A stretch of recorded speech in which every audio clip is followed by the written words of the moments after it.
It is outdoor game. It is like cricket or baseball.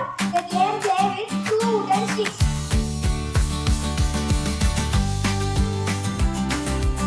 The popular tradition game of India. The aim of the player is to throw the goal into the hole. Playing hopscotch. We can play it around on different places. They are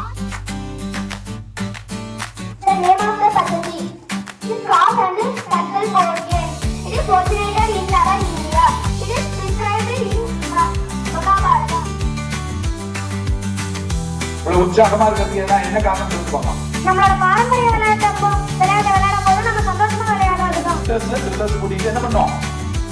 ஆமா, விளையாடணும், ஆரோக்கியமா இருக்கணும், ஆரோக்கியமான வாழ்வை உருவாக்கணும். நன்றி, வணக்கம்.